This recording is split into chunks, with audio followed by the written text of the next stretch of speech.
Welcome back guys to this particular video, and in this video, as you can see from the thumbnail, we are going to see and learn about two types of return, that is your nominal return and your real return. And by the end of this video, you'll be better able to judge which return is a true return and in what sense, right? So the agenda, as you can see for this particular video, to understand which one is the true return and also in what sense, we have to know about something about inflation. So we're going to learn something about inflation. Once you understand the concept of inflation, I'm not going to elaborately talk about inflation because a small amount of content is given in your CFA book. So once you understand the basics about inflation, you will be better able to tell which return to use or which return is a true return and when to use it based on your need. Okay, so that is the second agenda. Third one is the relationship between the nominal and real return, and also you will know what is the exact difference between these two. Okay, so hope you will like this video. So let's go ahead with the video. All right, so before we understand what is nominal return and the real return, here the returns are not at all related with the text. Okay, just think of it as a normal return only. So let's see what exactly do I mean by inflation.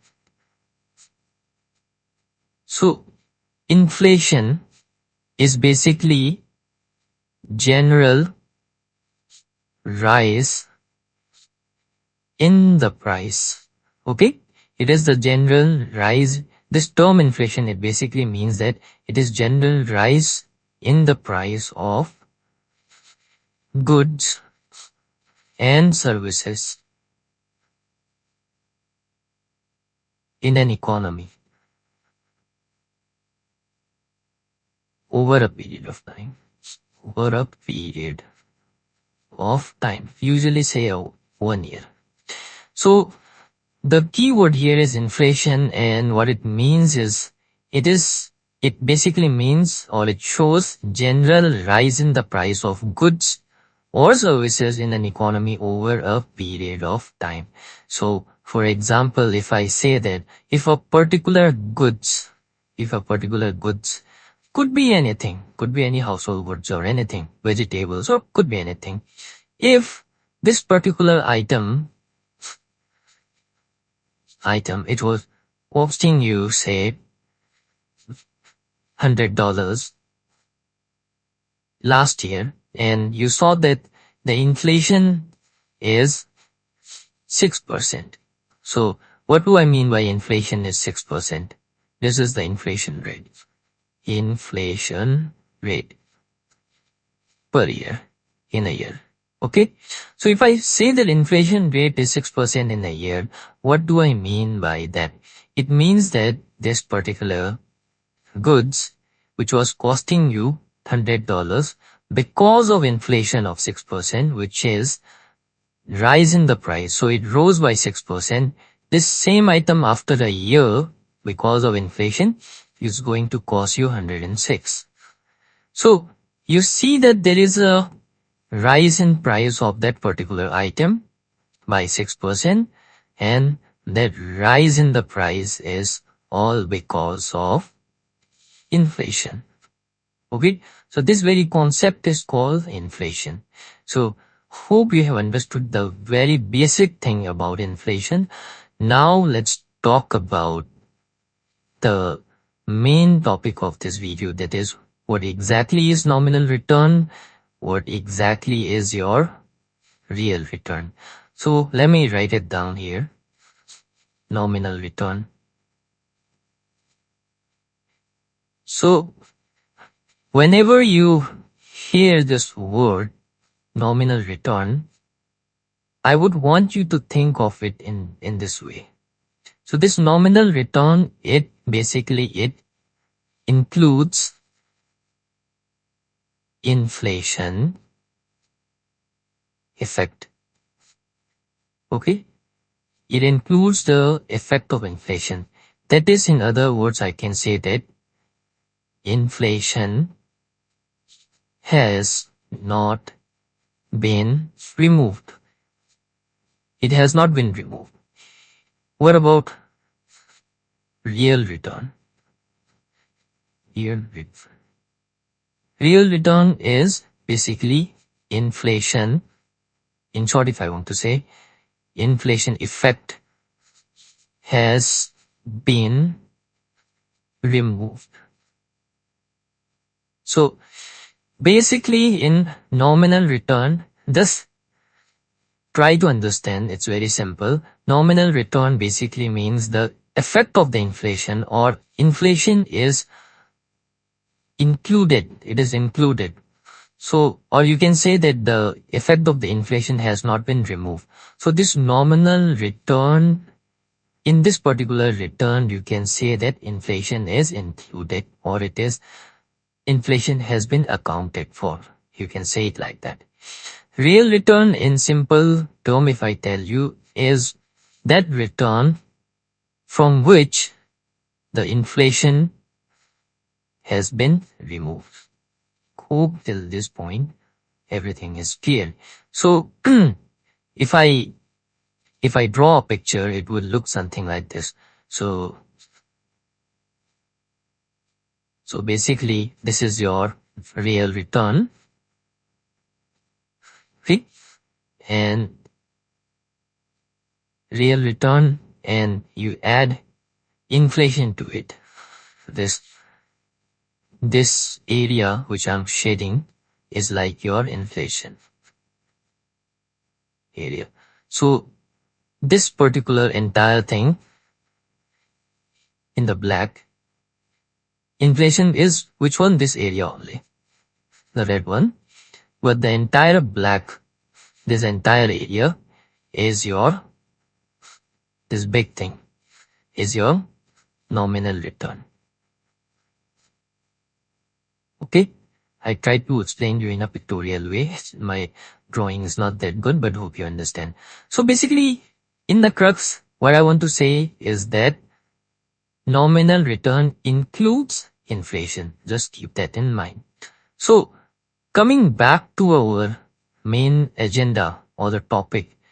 So which return shows or is a true return? What do I mean by that? Which return is a true return? So to tell you that, let me explain it this way. So you know that nominal return includes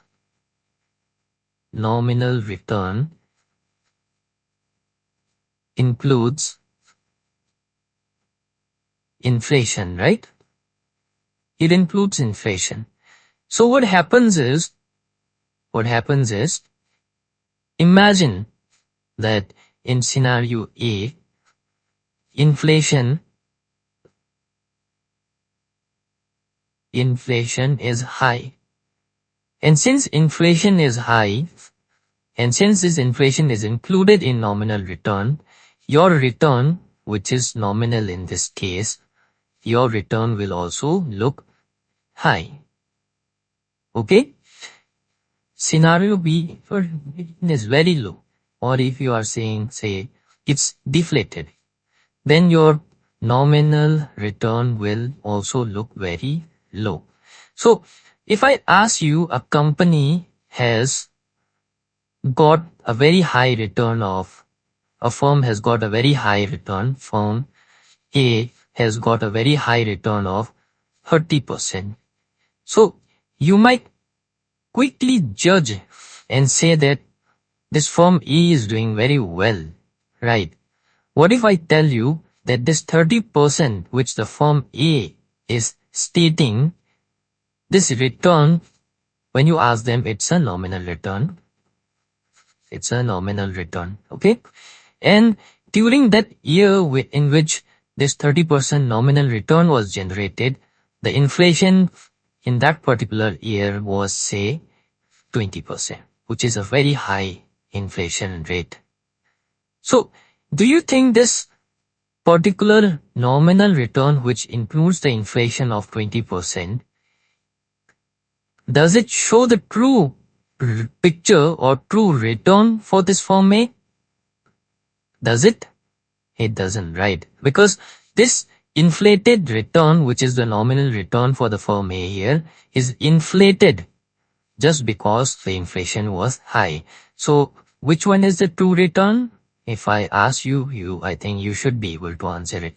It is the real return, which does not include inflation at all. Okay, so basically real return, which is true return in our case here, it shows the real return for any firm. So in this case, it will show the real return for firm A. So basic formula without factoring into compounding. We are not factoring compounding as such. So the formula you can write it as nominal return is equals to real return, alright, plus inflation, which is exactly inflation rate, which is exactly what we were showing through this diagram. Alright, so nominal return, the formula is without considering compounding into factor, it is you add real return and inflation rate. So basically when you add inflation to the real return, you get nominal return. So from this very formula, I can also say that real return, here I'll just write it like this. Real return is equals to nominal return minus inflation rate, right? So this one basically goes that side, it becomes minus. Hope this is pretty clear. So in the above case, real return for firm E would be nominal was almost 30% minus inflation was almost 20%. So the real return will come out to be 10%. Right?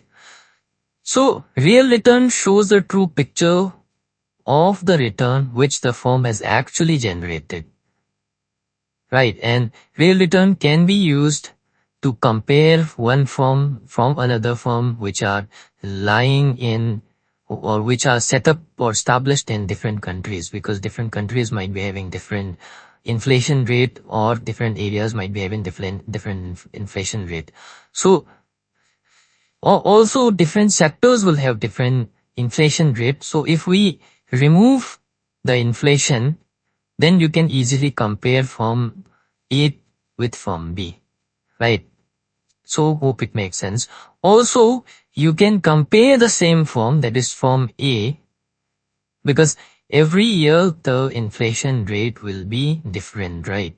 So how would, if suppose you are having your firm which is called as firm XYZ, so your firm XYZ, how will you say that, how will you compare your returns over the year? Imagine that your firm has been set up for 10 years. So if you want to compare your return, say year 8 with year 9 with year 10, how are you going to compare? Are you going to compare using nominal return? No, because year 8, year 9, year 10, the inflation will vary a lot depending on the economy and the inflation rate in general, which is happening in your sector or also in the country, right? So I'll just take a bit more time. Whenever there is a rise in the oil price, whenever war happens and all, right? So the price of the oil, it increases, and since oil price increases, your goods which will reach to you, it's taken by a car or a truck, right? So the petroleum cost, since it increases, the transportation cost will increase, and ultimately the price of the good which you are using or selling will also increase.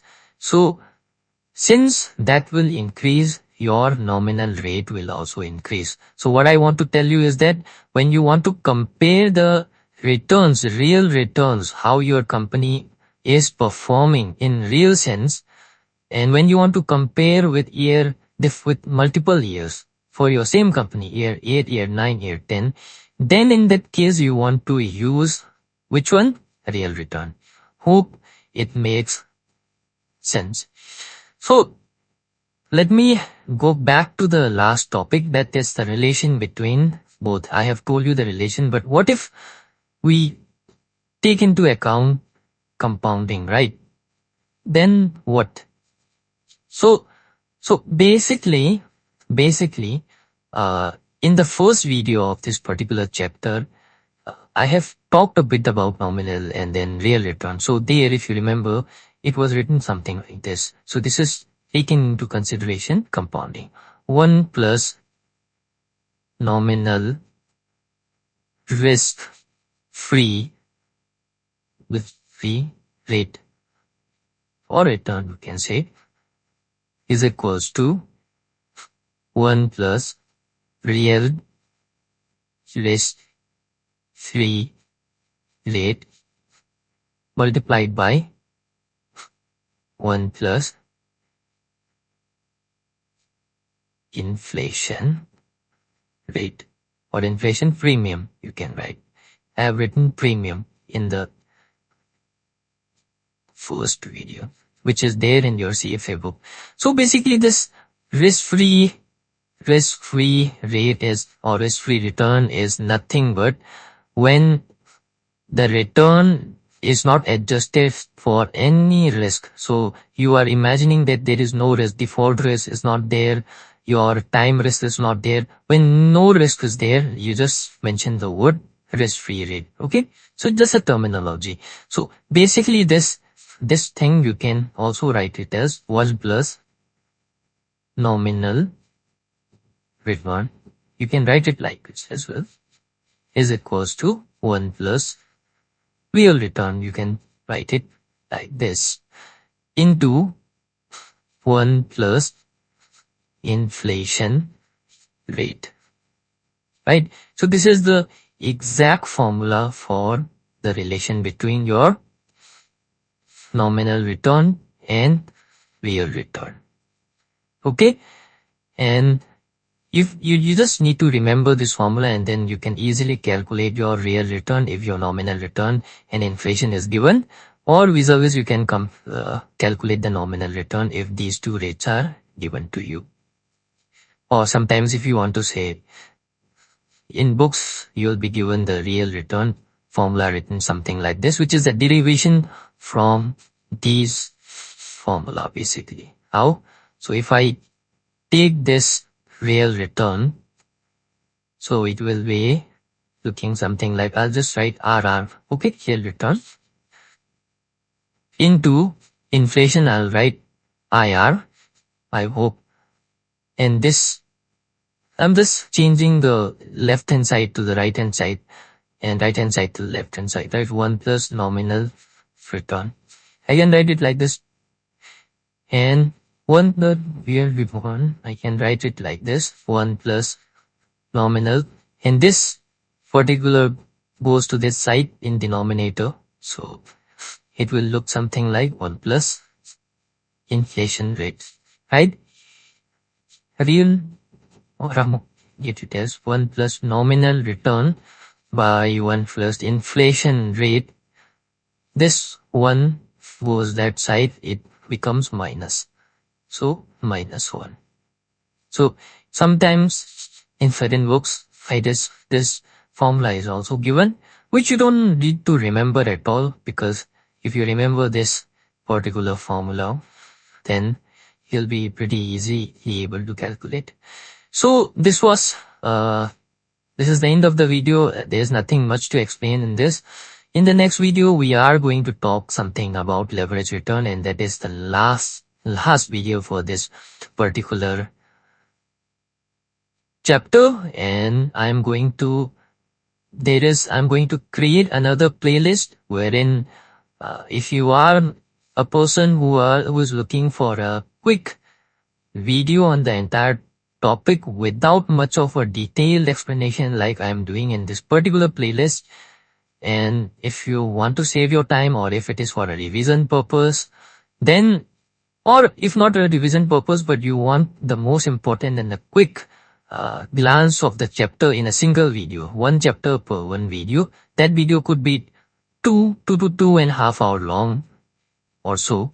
So if you want that, I am also going to create a playlist, so you can check that playlist as well to save your time. And yeah, if I'm doing anything, adding any value to your study, just comment down below so that I am also motivated to help you guys out. So see you in the next video. Bye bye.